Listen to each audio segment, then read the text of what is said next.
الشيطان الرجيم بسم الله الرحمن الرحيم أشهد أن لا إله إلا الله وأشهد أن محمدا رسول الله رضيت بالله ربا وبالإسلام دينا وبمحمد نبيا ورسولا ربي زدني علما وارزقني فهما آمين يا رب العالمين.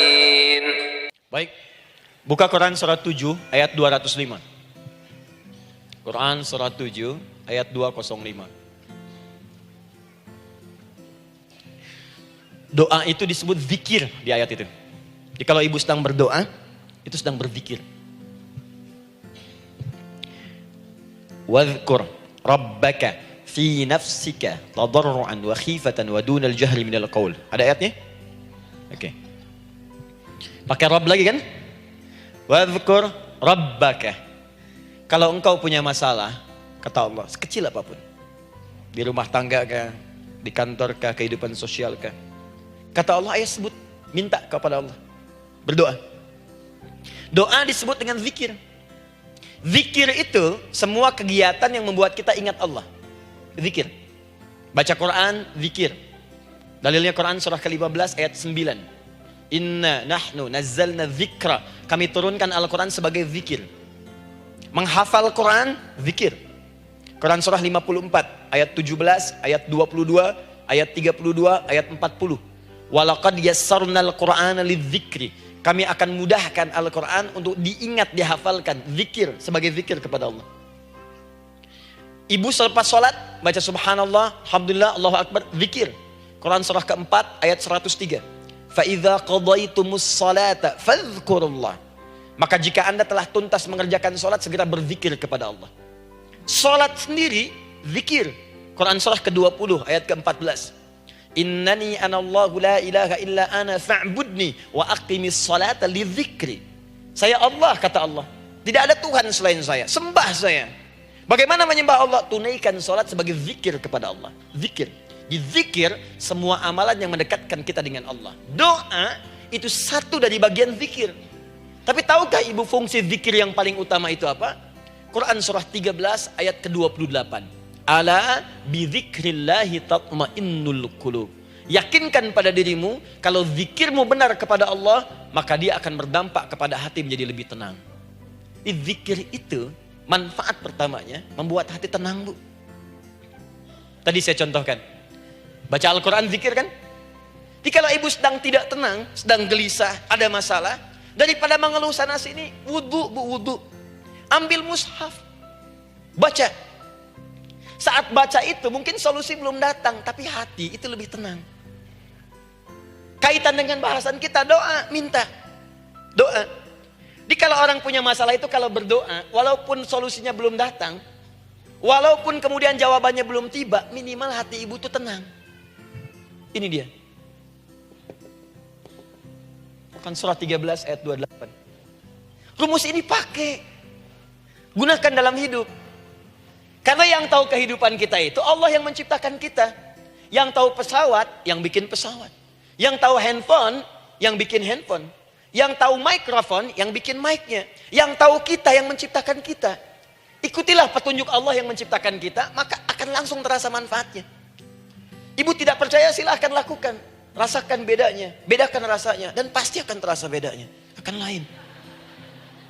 Tuh. Doa. Tapi ingat yang paling penting kata Allah, doa itu bukan sekedar penting permohonannya, tapi menunjukkan status kita sebagai hamba di hadapan Allah Subhanahu wa taala. Jadi kalau ada orang selama hidup tidak pernah berdoa, artinya dia mengingkari status dia sebagai hamba di hadapan Allah Subhanahu wa taala. Mau menyejajarkan diri dengan Tuhan. Kan yang tidak pernah meminta itu Tuhan. Allah yang memberikan. Kalau manusia beda pasti minta. Artinya kalau ada manusia nggak pernah minta, seakan-akan bahasa halusnya, kamu ini ngaku jadi Tuhan. Saya tempatkan kau di neraka jahanam yang paling bawah. Jahanam itu Bu, belum masuk saja sudah terasa. Terasa. Buka Ibu Quran surah misalnya ke-40 Ghafir tuh. Ya, ayat 45 sampai dengan 47-nya. Sebelumnya lagi, lihat Quran surah ke-8, ayat ke-50. Itu penghuni neraka Bu, yang bukan jahanam saja. Penghuni neraka itu kalau mau meninggal, itu dipukulin dulu malaikat. Depan belakangnya. Ayo, kamu keluar. Lama amat keluarnya rohnya katanya. Takut, karena nggak punya bekal. Kan maaf ya, kaidah mengatakan orang nggak punya bekal itu takut pulang. Apalagi orang merasa salah. Anak ibu berbuat kesalahan, mau pulang takut kan? Takut. Jadi kalau ada anak takut pulang, salah dia. Salah. Kemana anak nggak pulang-pulang, pasti ada yang salah karena nggak berani pulang. Jangankan salah, nggak punya bekal saja, malu pulang. Lihat ibu waktu Ramadan usai, mau mudik, Idul Fitri. Kan pada mudik kan? Kenapa mau mudik dan senang mudik? Karena punya bekal Bu. Dikumpul-kumpulkan tuh selama 11 bulan. Untuk 1 bulan saja. Itu pun paling berapa hari. Kumpulin. Terus telepon keluarga. Insya Allah aku pulang hari ini. Wah senang semuanya. Padahal mudiknya cuma pakai motor Bu. Motornya bebek, bekalnya singa. Serius saya, motor bebek bekal singa. Ada kardus belakangnya. Tulisin, terus tambah pelepah pisang buat begini. Belakangnya ditulisin, aku pulang sayang. Jalan, mudik. Terus yang di rumah kan senang nerimanya. Kenapa? Karena ada yang pulang dan bawa bekal. Saya pernah tanya pada seseorang, kenapa anda gak mudik? Gak ada bekal Ustaz, gak ada bekal, malu pulang. Kebayang gak saat pulang menghadap Allah gak punya bekal? Malu pulang, apalagi punya banyak salah. Jadi gak mau keluar rohnya. Malaikatnya geram, dipukulin sama malaikat. Pukul depannya, pukul depan. Kamu ini cepat keluar.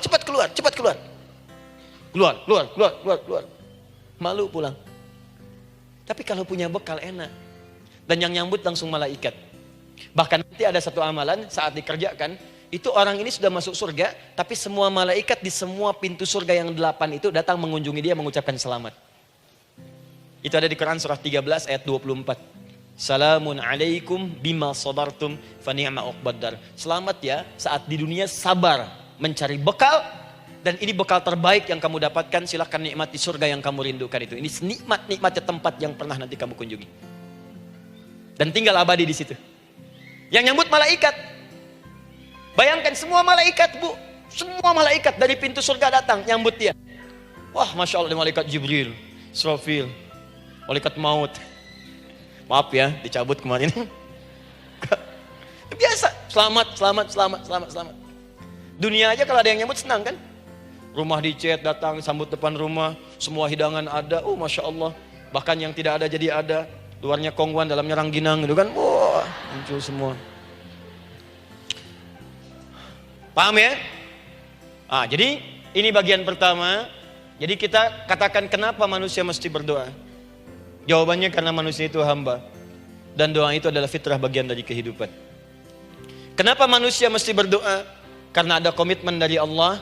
Setiap dia mendapatkan sebuah persoalan, maka Allah akan jawab dan berikan jawaban dari semua persoalannya. Jalan mendapatkan jawaban itu adalah doa. Kenapa manusia mesti berdoa?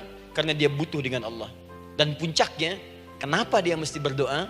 Karena Allah ingin membahagiakan kehidupan dunianya sebelum sampai keabadiannya di akhirat. Jadi ketika kita berdoa, sebetulnya kebaikan untuk kita karena Allah ingin kita bahagia.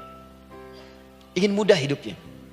Jadi kalau ada orang gak berdoa, sesungguhnya dia sedang menyulitkan diri sendiri dalam kehidupan dunianya sampai ke akhirat.